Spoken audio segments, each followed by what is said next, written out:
Welcome back, Royalty. I am so excited that we are in our brand new location. If you have not been yet, make sure you come through and make sure you sign up for one of the mini tours that we will be offering so that you all can just see the great space of worship that God has blessed us to have. And so it is at, and I'm trying to memorize it by heart, y'all, but it's 11710 Beltsville Drive in Beltsville, Maryland. And if I got that wrong, I put the correct one right here. But make sure you come through. I would love to see you. And that's it. Let's get right into our text for today. So normally I like to stick to just one text. I like to just stay in one chapter and one set of scriptures. But today we're going to have two different scriptures coming from two different books in the Bible. And the first is coming from the Gospel according to John, chapter 16. I have told you these things so that in me you may have peace. In this world you will have trouble, but take heart. I have overcome the world. And now we're going to jump to Galatians chapter 5, verse 1, and it reads like this. It is for freedom that Christ has set us free. Stand firm then, and do not let yourselves be burdened again by a yoke of slavery. So look, Easter is now officially over-commercialized, and actually it was over-commercialized even when I was a tiny human. I remember painting all of the mini eggs, but actually, it was a great time. There's no shade to it. I loved it. I painted the little eggs with my big cousins. We had a great time. I think I remember vaguely going to the Capitol. I feel like when Bill Clinton was president, they used to have like the Easter egg hunt and stuff like that. It would be so cool if I could find some pictures. So if I can, I'll put some in here. But anyway, it's over-commercialized. And one of the things that I don't want us to do is to ever forget the heart of why we celebrate this day. The heart of Easter, the heart of Resurrection Sunday is the fact that Jesus Christ rose. And that's what we're going to be talking about today, what he overcame by rising. I think sometimes as Christians, we can forget that he rose and he overcame death and sin, but he overcame so much more at the same time. Let's look at that text in John where he says, in this world you will have trouble, but take heart. For Jesus has overcome the world. That means there is nothing in this world that you can face that will win. There's nothing in this world that you can tackle or that will try to tackle you or try to break you that will have the victory over you, because Jesus has overcame every single thing that you could ever possibly face. And let's talk about that for a second, because how does that look? What does that look like for Jesus to overcome everything that we might face?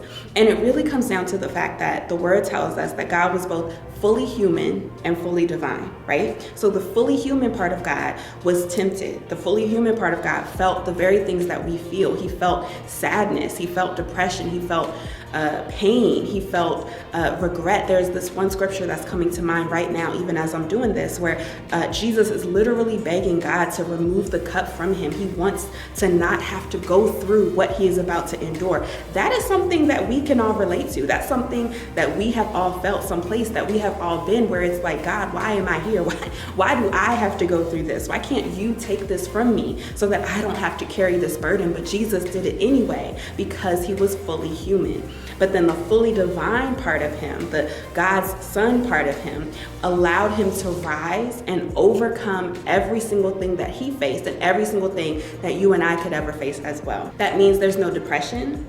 That means there's no That means there's no depression. That means there's no pain, no failure, no mistake, of course, no sin. There is nothing that God has not already overcome out of his love for each and every one of us. And when we realize and recognize that we are free from those very burdens, and that's what brings us to the last scripture that I wanted us to look at, which is in Galatians, that says, Christ set us free.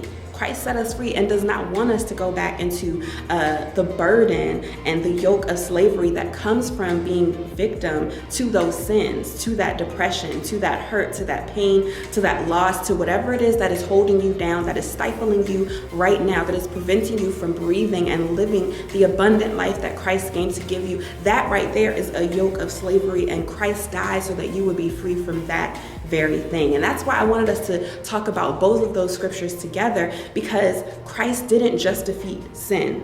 He didn't just defeat death. He defeated everything that the enemy could ever try to throw at you. He defeated all of that. And because of that, we are free. And I like the fact that Jesus acknowledges that it will come. He says in the scripture that in this world you will have trouble. He knows that there will be trouble. And he knows that because he experienced that trouble. He knows that because he was there and he felt it himself. And because he knows that, because he felt it, he took all of that with him on the cross. And when he rose, when he overcame death, when he rose on that third day, the Resurrection Sunday that we're so excited to celebrate, that we're so excited to worship on, when he rose, he defeated all of that right along with it. And when you realize that, when you allow that to resonate with you and to take hold of your heart, you truly have the capacity to do amazing things, because there's nothing that's holding you back. There is no yoke of slavery. There is no yoke of your past regrets or past mistakes or past sins. There's nothing that can prevent you from the life and the calling that God has placed on you.